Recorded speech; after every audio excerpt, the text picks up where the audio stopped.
அனைவருக்கும் நன்றி.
வரசித்தி விநாயகர் ஆலய பிரதம குரு சிவஸ்ரீ பஞ்சாட்சர குருக்கள் ஐயா அவர்களே, தாயகத்திலிருந்து இன்றைய விழாவை கலந்து கொண்டு சிறப்பிக்க வந்திருக்கும் எனது அருமை நண்பர் தமிழருவி சிவகுமாரன் அவர்களே, இங்கு கூடியிருக்கும் பத்திரிகை நண்பர்களே, கலைத்துறை நண்பர்களே, தமிழையும் தமிழ் இலக்கியத்தையும் ரசிக்கவென வந்திருக்கும் அனைத்து ரசிக பெருமக்கள் அனைவரையும் வணங்கி எனது உரையை நான் தொடங்குகின்றேன். சிவகுமாரன் அவர்களை அறிமுகம் செய்வதற்கு எனக்கு என்ன தகுதி இருக்கிறது என்று கேட்டால்,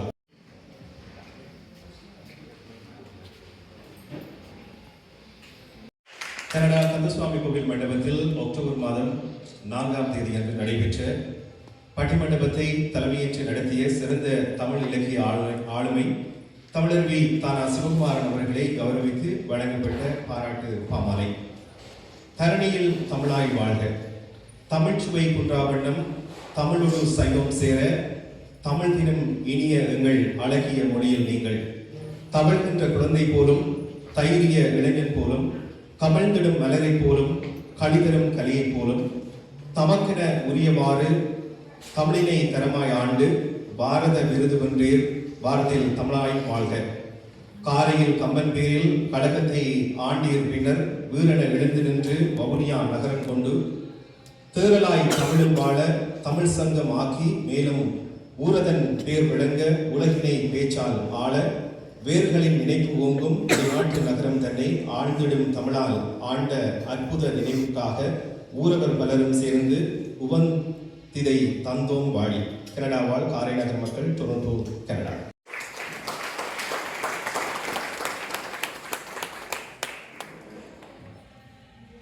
குமாரன் அவர்கள் தான் பிறந்த காரை நகருக்கு பெருமை சேர்க்கும் வகையில் உலக நாடுகளில் இயங்கும் கலை பண்பாட்டு மன்றங்கள், ஆலயங்கள், பாடசாலை, பழைய மாணவர் சங்கம் என்பவற்றின் சிறப்பு சொற்பொழிவாளராக அழைக்கப்பட்டு வரும் ஒரு சிறந்த புகழ் பூத்த சொற்பொழிவாளர் ஆவார். இவர் தாயகத்தில் யாழ்ப்பாணம் இந்து கல்லூரியின் ஆசிரியராக பணிகள் தமிழ்கலை கல்லூரி அதிபர், அறிவிப்பாளர், பேச்சாளர், கவிஞர், எழுத்தாளர். திரு பொன்னையா விவேகானந்தன் அவர்கள் விரிவுரையாளர், கற்றல் வள ஒருங்கிணைப்பாளர், கட்டுரையாளர், நாடக எழுத்தாளர். ராஜ்குமார் உந்தரசிங்கம் அவர்கள் மதிப்பீட்டு நிபுணர், ஆசிரியர், தமிழ் இளங்கலை பட்டதாரி.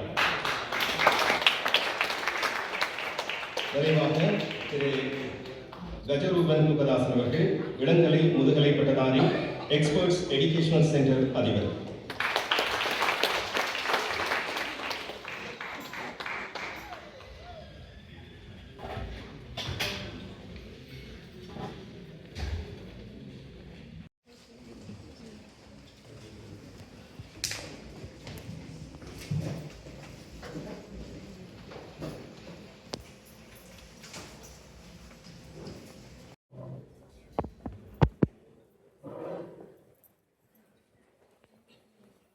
யமோதிய பூமேல் மயல் போய் அறமை புணர்வீர் நாமேல் நடவீர் நடவீர் இனிய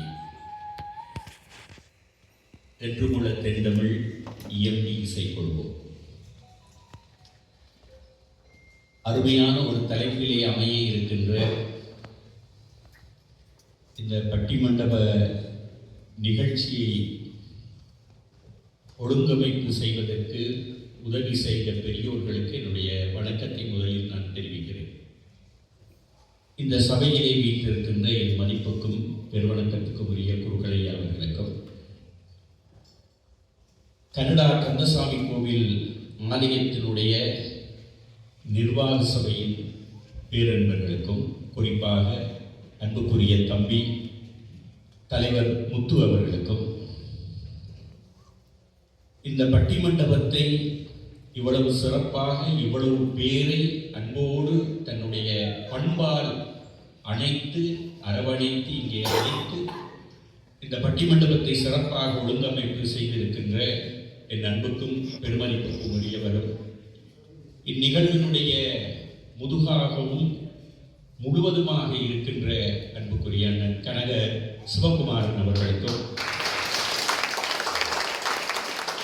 இந்த நிகழ்ச்சியை அழகாக தொகுத்து வழங்குகின்ற அன்புக்குரிய கலைஞர் PS சுதாகரன் அவர்களுக்கும், பல விதங்களில் எனக்கும் இந்த நிகழ்ச்சிக்கும் உதவியாக இருக்கின்ற அன்புக்குரிய சிற்றம்பலம் சச்சிதானந்தன் ஐயா அவர்களுக்கும், இன்னும் மதவாதி ஒரு அழகான ஒரு பாடல் சொல்வார், மறைவாக நமக்குள்ளே பழங்கதைகள் சொல்வதில் ஒரு மகிமை இல்லை, தரமான புலமையெனில் அதை வெளிநாட்டார் வணக்கம் செய்தல் வேண்டும் என்கின்ற அந்த பாரதியினுடைய கனவை இன்றைக்கு அவர் டொரண்டோ பல்கலைக்கழகத்தினுடைய தமிழ் துறையினுடைய விரிவுரையாளராக இருந்து பல்லின மாணவர்களுக்கு, ஐரோப்பாவிலே வாழ்ந்து கொண்டிருக்கின்ற வெள்ளையின மாணவர்கள், சீனாவை சேர்ந்த தமிழ் சார்ந்த என்னுடைய நண்பர் தமிழரின் சுகுமாரன் இங்கே காத்திரமான பல கருத்துக்களோடு வாதிடுவதற்காக அரங்கிலே அமர்ந்திருக்கின்ற எனதருமை பேச்சாளர்களே, இந்த பட்டிமன்றத்தை கேட்கவும் திரு சுகுமாரன் அவரை பார்க்கவும் என இங்கே கூறியிருக்கின்ற அவையோரை சார்ந்தோரை அனைவருக்கும் என்னுடைய இனிமையான வணக்கம். இன்றைய இந்த தலைப்பு குறித்து விரிவான விளக்கத்தை நடுவர் அவர்கள் அழகாக சொல்லியிருக்கிறார். இங்கே நாங்கள் வாழ்கின்ற இந்த வாழிட நாடு என்ற தளத்திலே இருந்து கொண்டு இந்த வாழிட நாடு என்கின்ற இந்த கனடா வாழ்க்கை நமக்கு எந்த அளவுக்கு நிறைவாக என்ற விடயங்களை இங்கே அழுத்தி கூறுகின்ற ஒரு பொறுப்பு எனக்கு வழங்கப்பட்டது. இந்த இடத்தில் மதிப்புக்குரிய நடுவர் அவர்களே, நான் ஒரு சங்க இலக்கியத்தின் கதையோடு ஆரம்பிக்கிறேன். சங்க இலக்கியத்திலே 5 நூல் என்கின்ற ஒரு அழகான இலக்கியம் இருக்கிறது, நிறைந்த காதல் பாடல். அதிலே ஒரு இளம்பெண் தனது தாய் தந்தையரோடு உடன்பிறப்புகளோடு தனது வீட்டிலே வாழ்ந்தவன் திருமணமாகி அடுத்த ஊருக்கு போய்விட்டார். கணவனுடைய ஊர் அடுத்த ஊர் எங்கேயோ தூரத்தில் இருக்கிறது. அங்கே அவள் சென்று வாழ்ந்து கொண்டிருக்கிறார். ஒரு விடுமுறை பொழுதிலே அந்த பெண் தன் சொந்த ஊருக்கு வருகிறார். வருகிற போது அந்த பெண்ணுடைய தோழி கேட்கிறார், அங்கே போய் தனிக்குடித்தனம் செய்கிறாயே, புது இடம் புது உறவுகள், எப்படி அந்த வார்த்தையை போகிறது என்று கேட்க அவள் சொல்கிறாள், எனது கணவனுடைய வீட்டுக்கு பின்னால் ஒரு தோட்டம் இருக்கு. அந்த தோட்டத்திலே மரத்தினுடைய சரிவுகள் இலைகள் எல்லாம் விழுந்து கலங்கி இருக்கக்கூடிய ஒரு சிறிய ஒரு குட்டை இருக்கு, ஒரு குளம் போன்ற குட்டை இருக்கு. அங்கே சரிவுகள் எல்லாம் விழுந்து கலங்கிய நீர், அந்த நீரை மான்கள் எல்லாம் வந்து குடித்து சென்று அந்த அந்த அந்த பொய்கையிலே அந்த குட்டையிலே கொஞ்சம் நீர் இருக்கு. நான் இங்கே அம்மாவோடு வாழ்ந்த காலத்திலே அம்மா எனக்கு அருமையான சுவையான உணவை தருவார். தேனோடு பால் கலந்த சுவையான உணவை தருவார். அம்மா தருகின்ற தேன் மயக்கு பாலினும் இனிதே அவர் நாட்டு உவரி கூவல் கீழே மான் உந்து மிஞ்சிய கடலிய நீர் அம்மாதார அந்த பாலை விடவும் இனிமையானது. அங்கே குட்டையிலே மான் குடிக்கு மிஞ்சி இருக்கின்ற அந்த நீர் என்று தான் புகுந்த வீட்டினுடைய சிறப்பை, புகுந்த வீடுகளுக்கு தருகின்ற நிறைவை அவள் அழகாக 3000 ஆண்டுகளுக்கு முன்பு பெண்களுடைய இனத்திலேயே மரபிலே இவ்வாறு இடம்பெயர்ந்து வாழ்ந்து அந்த வாழ்வை ஏற்றுக்கொண்டு நிம்மதியோடு நிறைவோடு வாழ்கின்ற மரபு அணுக்கள். அந்த மரபு அணுக்களோடு நாங்கள் இங்கே இருக்கிறோம். ஆகவே புலம்பெயர்ந்து வாழ்வதும் வாழ்கின்ற இடத்திலே இறைவான ஒரு வாழ்க்கையை வாழ்வதும் எங்களுக்கு புரியல என்பதை கூறிக்கொண்டு, பொதுவாகவே நான் ஊரையை படிக்கின்ற காலத்திலே ஊரார் என்னை அழைப்பார்கள், பொன்னையாள பொடியன் போறான், பொன்னையாள பொடியன். அதாவது அப்பாட பேரை சொல்லித்தான் என்னை சொல்லுவாங்க. பொன்னையற்ற பொடி போகுது, குளப்படுகிறது அப்படிதான், பொன்னையற்ற பொடி போகுது, நல்ல மாற்றம் தான் பொன்னையாள பொடியன் போறான். இதான் ஊர்ல. ஆகவே தந்தையின் பெயரால் அழைக்கப்பட்டான். 35 ஆண்டுகள் கேரளாவில். இதற்கு பிறகு இப்போது கடந்த ஆண்டு ஊருக்கு போகிறேன். உதயன்ற மாமா வந்து நிற்கிறேன், மதுன்ற பெரியப்பா வந்து நிற்கிறேன், நவீன தாத்தா வந்து நிற்கிறேன். இடையிலே அந்த 35 ஆண்டுகள் ஒன்றையாகவே நடந்தது அங்க இல்லை, இங்க. இந்த 35 ஆண்டுகள் இந்த மண்ணிலே நான் வாழ்ந்த வாழ்வு, நான் நடந்த தடங்கள், நான் உருவாக்கிய கட்டுமானம், எனது வாழ்வு, எனது தொழில், எனது படைப்புகள், எனது சாதனைகள், வேதனைகள் எல்லாம் இந்த மண்ணில். சிலராவது ஒருவருடைய வாழ்க்கையினுடைய நிறைவை சொல்கின்ற இறுதி நிகழ்வு, கடைசி நிகழ்வு அவருடைய இறப்பு. அந்த இறப்பிலே கூடுகின்றவர்கள் தான் இறந்தவர் எந்த அளவு நிறைவான வாழ்வை வாழ்ந்தார் என்ற செய்தியை உலகிற்கு உணர்த்துவார்கள். அதை கேட்டுக்கொண்டிருக்கும் அவர் ஆன்மா கூட அந்த நிறைவை எப்போது அடையும். அவ்வாறு நான் இந்த மண்ணில் 35 ஆண்டு காலம் வாழ்ந்திருக்கிறேன். நான் கட்டித்தவரை ஊரிலே இறந்து போனால் பொன்னையாவோட மகன் உதயன்ற மாமா என்று 40 உறவுகள் தான் அங்கே வருவார்கள். நான் என்ன செய்தேன் என்று அவர்களுக்கு தெரியாது. அந்த நிறைவான வாழ்வு, நிறைவான சார்பு கிடைக்கின்ற இடம் இந்த புலம், இந்த கனடிய மண் என்பதை உங்களுக்கு நான் உறுதியோடு தெரிவித்துக் இங்கே சட்டம் என்று கொண்டிருக்கிறேன். காவல்துறையில் எங்களோட ஊரிலே காவல்துறையில் கையல் இருந்தால் 2 விஷயம் தான். ஒன்று அடிக்கிறது, காசு. இது 2ஐயும் கலந்து அந்த ஊர்ல காவல்துறை கையில் நிறுத்தவே நிறுத்தாங்க. ஆகவே அன்றைக்கு ஒரு செய்தி பார்க்க கவலையாக இருந்தது. அதாவது செப்டம்பர் 30ஆம் தேதி மாத்தளை என்ற இடத்திலே இடம்பெற்ற ஒரு செய்தி ஊடகங்களிலே வந்திருக்கு. ஒரு 26 வயது பெண் தனது 2 மாத குழந்தையோடு கடைக்கு போன இடத்திலே 2 சாக்லேட்டை திருடிவிட்டார். 2 சாக்லேட் அவள் திருடி இருக்கிறார். செய்தி இருக்கிறது வாசித்து அந்த 2 சாக்லேட் திருடியதற்காக அந்த பெண்ணை கைது செய்து 2 வாரம் விளக்கமறியலிலே வைத்திருக்கிறார்கள். 2 மாத கை குழந்தையோடு. அங்கே மனிதாபிமானம் என்கின்ற ஒரு அறவே இல்லை. சட்டம் இருந்தாலும் கூட சட்டத்தை மீறிய மனிதாபிமானம் காவல்துறையினரும் நீதிபதியிடமும் இருக்க வேண்டும். இது அண்மையிலே நடந்த உண்மை சம்பவம். இங்கே ஒரு சம்பவம் நடந்தது. ஒரு 3-4 ஆண்டுகளுக்கு முன்னால் உங்களுக்கு பலருக்கு தெரிஞ்சிருக்கு. ஒரு வேள்மாட்டிலே ஒரு இளைஞன் திருடும் போது பிடிபட்டு விட்டார். அவனை பிடித்து வைத்துக் கொண்டு காவல்துறையை அழைக்கிறார். காவல்துறையில் அங்கே வருகிறார்கள். பிடிபட்ட அந்த திருடனை விசாரிக்கிறார்கள். விசாரிக்கிற போது அவன் ஒரு சப்பாத்தும் ஒரு ஷர்ட்டும் திருடியிருக்கிறான். காவல்துறை கேட்கிறார், ஏன் நீ திருடினாய்? அவன் சொல்லுகிறான், மாணவன், எனக்கு ஒரு பௌதியர வேலை வேண்டும். அந்த வேலை வேண்டும் என்று நான் தேடி தேடி திரிந்து கடைசியாக ஒரு இடத்தில் இருந்து இன்று மாலை நேர்காணலுக்கு வரும்படி கண்ணன் வந்திருக்கிறான். நேர்காணலுக்கு போவதற்கு எனக்கு நல்ல ஆடை கிடையாது, நல்ல காலணி கிடையாது, அவற்றை வாங்குவதற்கு காசும் கிடையாது. அதனால் இந்த வேறுமாட்டிலே நான் காலணியை ஒரு ஷர்ட்டை திருடினேன் என்றான். காவல்துறை விசாரிக்கிறான். அவன் கூற்று உண்மை. அன்று மாலை அவளுக்கு நேர்காணல் இல்லை.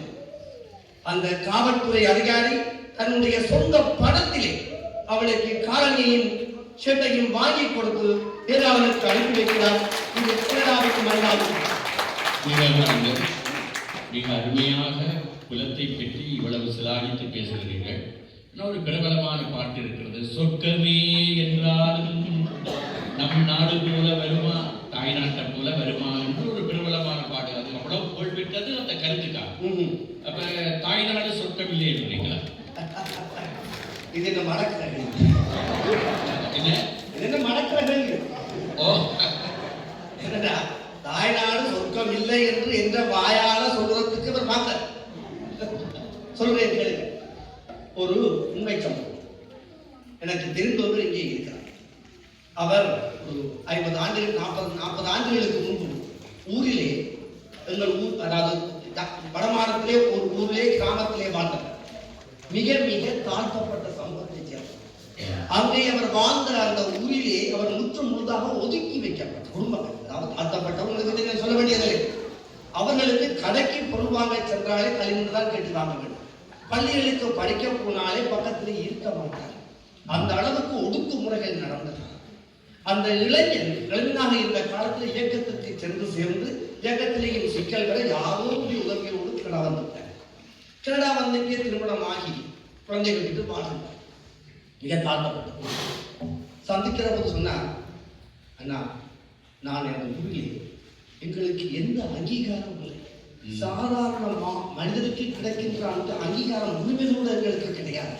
அந்த அளவுக்கு தாழ்த்தப்பட்ட குடும்பமாக நாங்கள் அங்கே வாழ்ந்தோம், ஒடுக்கப்பட்ட இனமாக வாழ்ந்தோம். இந்த மண்ணிலே நான் உழைத்தேன் என்று வீடு வாழ்ந்தோம். என்னுடைய மகள் இன்று படிக்க ஒரு மருத்துவராக இருக்கிறாள். என்னுடைய மகள் இங்கே ஒரு மருத்துவராக இருக்கிறாள். 10 தலைமுறை சென்றாலும் என்னுடைய ஊரிலே எனது இனத்தை சார்ந்த சாதியை சார்ந்தவர்கள் கல்வியிலே முன்னேற முடியுமா? வாய்ப்பு இல்லையே. அந்த வாய்ப்பை இந்த நாடு எங்களுக்கு தந்திருக்கிறது. இது சொர்க்கத்துக்கு சொந்தமல்ல. இது சொர்க்கத்துக்கு சொந்தமல்ல, சொர்க்கத்துக்கு மேலே. ஆகவே அத்தகைய உயரிய அரிய வாய்ப்புகளை எல்லாம் இந்த நாடு நமக்கு தந்து கொண்டிருக்கிறது. இன்னும் ஒன்றை கூற வேண்டும். உங்களுக்கு மகாபாரதம் படித்திருக்கிறீர்கள். மணி அடித்திருக்கிறீர்களா? அல்லது மணியை அடிப்பார்கள், பிறகு மணியால் அடிப்பார்கள். அதாவது நாங்கள் மகாபாரதம் படிக்கிறோம். இந்த மகாபாரதத்திலே கர்ணன் என்கின்ற ஒரு கதாபாத்திரம். கர்ணன் என்கின்ற கதாபாத்திரம் காலமெல்லாம் தன்னை பெற்ற தாயை தேடிய கதாபாத்திரம். என்னை பெற்றவள் யார், பெற்றவள் யார், பெற்றவள் யார் என்று தெருத்தெருவாக தேடிய கதாபாத்திரம் கர்ணனின் கதாபாத்திரம். அந்த கர்ணனுக்கு ஒரு நாள் குந்தவி தாய் செல்கிறார். குந்திதேவி செல்கிறார். கர்ணா, நான் தான் உன் அம்மா வந்திருக்கிறேன். கர்ணனுக்கு அதிர்ச்சி. கட்டி கழுவி தாயை கொண்டாடுகிறான். பல கேள்விகள் எல்லாம் கேட்கிறான். எல்லாம் முடிந்த போது தாய் கேட்கிறான், நீ தேடிய அன்னை தாய் நான் வந்திருக்கிறேன், என்னோடு நீ வந்துவிடு, என்னோடு வந்துவிடு, நான் அம்மா வந்திருக்கிறேன். கர்ணன் சொல்லுகிறான், அம்மா நீ பெற்றவளாகவே இருந்திருக்கிறோம். எனக்கு இங்கே வாழ்வையும் அதிகாரத்தையும் எனக்கான அந்தஸ்தையும் தந்தவன் துரியோதனன். அந்த துரியோதனன் என்கின்ற அந்த எனக்கான அந்த அந்தஸ்தை தந்த என்னுடைய தாய் போன்ற அந்த துரியோதனனுக்கு நான் விட்டு நான் தரமாட்டேன் என்று பெற்ற தாயே வந்து அழைத்த போது வாழ்வு தந்த துரியோதனோடு நின்று இறந்தவன், நன்றிக்கு வித்தாக வாழ்ந்தவன் கர்ணன். அந்த துரியோதன கர்ணன் நாங்கள் எல்லோரும் எங்களுக்கு வாழ்வு தந்த இந்த மண்ணை போற்றி இந்த வாழ்வை எங்களுக்கு நிறைவான வாழ்வை என்றும் தரும் எங்கள் தலைமுறைக்கும் தரும் என்று கூறி நிறைவாக தருகிறேன் என்று கூறி விடைபெறுகின்றேன். தலைமையே, எண்ணணி எதிரணி பேச்சாளர்களே, அவை நிறைவேற்றக்கூடிய அன்புக்குரியவர்களே, உங்கள் அனைவருக்கும் என் இனிய வணக்கம்.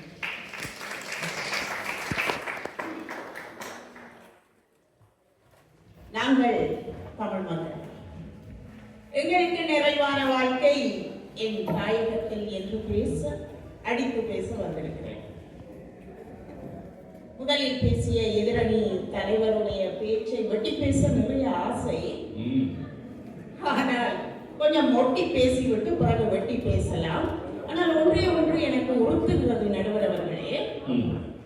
இந்த தலைவர் பேசியதில் அவர் எங்கேயாவது ஒரு இடத்திலே நான் நிறைவாக இந்த மண்ணிலே வாழ்கிறேன் என்ற ஒரு வார்த்தையை சொல்ல மறந்துவிட்டாரே என்பது அவர் குறையோடு வாழ்கிறார் என்பதை சொல்லி நிற்கிறது. ஏனென்றால் பொன்னையா விவேகானந்தன் அவர்களை பற்றி எனக்கு தெரியும். தமிழிலும் இனப்பற்றும் நிறைந்தவர். அவர் எப்படி புலம்பெயர்ந்த மண்ணிலே நிறைவான வாழ்க்கையை வாழ முடியும் என்று என் உள்மனதுக்கு தெரியும். அதைவிடும் தேசத்துக்கு இருக்கிறது நடுவர் அவர்களே. அந்த அழகிய தீவு மனிதன் வாழ்வதற்கான நாடு. என்ன வளம் அந்த நாட்டிலே இல்லை என்று சொல்லுங்கள் பார்க்கலாம். எல்லா வளமும் நிறைந்தது. வள்ளுவன் 1330 குறட்பாக்களை எழுதியவன், எல்லா மானிடருக்கும் வாழ்கின்ற வழியை சொன்னவன். ஒரு குறளிலே நான் பார்க்கின்ற பொழுது எங்கள் ஈழ தேசத்திற்காக எழுதி இருப்பானோ என்று என்னை நினைக்க வைத்தது. என்ன குறள்? நாங்கள் கேட்க ஆசையா இருக்கும், சொல்லுங்க. உங்களுக்கும் தெரிந்திருக்கும், ஆனால் நாங்கள் அதை உணர்ந்திருப்போமா என்பதுதான் கேள்வி. தள்ளா விளையுளும் தக்காரும் தாழ்வு இலா செல்வரும் சேர்வது நாடு என்று ஒரு நாடு எப்படி இருக்க வேண்டும் என்பதற்கு ஒரு வரைவிலக்கணம் சொல்லுவார். தள்ளா விளையுளும், குறைவுபடாத விளைபொருட்கள், இந்த மண்ணில் இருந்து விளைபொருட்கள் வந்து கொண்டே இருக்க வேண்டும் அந்த நாட்டு மக்கள் பட்டினி இல்லாமல் வாழ்வதற்கு. அப்படிப்பட்ட விளைபொருட்கள் இருப்பது நாடு என்று வரைவிலக்கணம் சொன்னாலே எங்கள் மண்ணிலே எந்த விளைபொருளுக்கு குறை இருந்தது சொல்லுங்கள். நாங்கள் படிக்காமல் இருந்திருக்கலாம், ஆனால் பட்டினியால் கிடந்தவர்கள் குறைவு. வறுமை என்பது மிக குறைவு. எங்கள் மண் தாய், நிலத்தாய் எல்லோரையும் வாழ வைத்தவள் அல்லவா. மா, பலா, தென்னை, வாழை, கமுகு, குரக்கன், வரகு, சாமி, நெல்லில் என்று ராசவள்ளி மரவள்ளி என்ற ராச வாழ்க்கை வாழ்ந்த எங்களுக்கு என்ன குறை இருந்தது நடுவர் அவர்களே? மனம் நிறைந்து வாழவில்லையா வயிறு நிறைந்ததை போல? அடுத்து சொல்லுவார் அந்த குரலிலே, தள்ளா விளையுளும் தக்காரும். சான்றோர்கள், படித்தவர்கள், ஈழ மண்ணிலே இருக்கக்கூடிய இருந்த கல்விமான்கள், எங்களுக்கெல்லாம் அறிவு கண் திறந்து விட்ட அந்த பெரியோர்கள், தங்கம்மா அப்பா குட்டி முதலாய், கல்லடி வேலன் முதலாய், விகுலானந்தர், ஆறுமுக நாவலர், தாமோதரம் பிள்ளை என்று எத்தனை பேர் நடுவர்களே அறிவு பசிக்கு தீனி போட்டு எங்கள் மனதை நிறைத்தவர்கள். அந்த வாழ்க்கையினுடைய நிறைவை இந்த மண்ணிலே எங்கே பெற்று விடலாம் சொல்லுங்கள் நடுவர் அவர்களே. இன்றைக்கும் நீங்கள் தாயகத்தில் இருந்து வந்து தலைமை பண்பை ஏற்றிருக்கிறீர்கள் என்றால் உங்கள் அறிவு அந்த மண்ணிலே நீங்கள் பெற்றுக்கொண்ட அறிவுகளை இங்கே இருக்கிறீர்கள். எனக்கு சகோதரி இந்த கேள்வி கேட்டுதான் பழக்கம், பதில் சொல்லி பழக்கம். அது தமிழனுக்கே உரிய, அறிவுக்கே உரிய செருக்கு. அதை நான் மதிக்கிறேன் நடுவர் அவர்களே. அறிவு செருக்கு என்று ஒன்று இருக்கிறது, எங்கள் மண்ணில் இருந்தது. அதனால் தான் உலகமெல்லாம் போற்றுகின்ற கல்வி தரமங்கள் மண்ணிலே இருந்தது. அடுத்து அந்த குறளிலே தள்ளா விளையுளும் தக்காரும் தாழ்வு இலா செல்வரும். வள்ளுவனுடைய வார்த்தையை பாருங்கள். செல்வந்தர் என்று தனித்து சொல்லி இருக்கலாம் நடுவர் அவர்களே. தாழ்வு இலா செல்வர். செல்வம் வரும் போகும், ஆனால் வந்த செல்வம் போகாது இருக்கும் சிலரிடம். அது யார் சொல்லுங்கள் பார்க்கலாம். நேர்மையாக நீதியாக ஒருவன் செல்வத்தை சேர்த்திருந்தால் அந்த செல்வம் ஒரு பொழுதும் போகாது. அதனால் தான் தாழ்வு படா செல்வந்தர்கள் என்று வள்ளுவன் சொல்லுவான். அந்த செல்வந்தர்கள் வாழ்ந்தது எங்கள் தேசம், இன்றும் வாழ்ந்து கொண்டிருக்கின்ற தேசம். நீதி, நேர்மை, ஒழுக்கம் என்று எல்லாவற்றையும் பார்த்து பார்த்து முளையிலே சொல்லித்தர குருமாரும் பெற்றோர்களும் இந்த சமூகமுமே இருந்து வளர்த்து ஆளாக்குகின்ற ஒரு பெரிய இடம் எங்களுடைய மண் நடுவர் அவர்களே. அதனால் தான் இன்றைக்கு நீங்கள் உலகம் எல்லாம் புகழ் பரப்புகிறீர்கள் என்றால் அதற்கு எங்கள் மண்ணும் ஒரு காரணம். எங்களை அந்த சமூகம் பார்த்து கொண்டிருக்கும், ஒவ்வொரு பிள்ளையையும் பார்த்து பார்த்து வளர்க்கும் அந்த மண். பெற்றோர்களின் பணியை விட ஒரு சமூகம், ஒரு பாடசாலை பெரிய பணியை எடுத்து வைத்துக் கொண்டு ஒவ்வொரு பிறகையையும் அந்த நாட்டுக்குரியதாக மாற்றும் நடுவர் அவர்களே.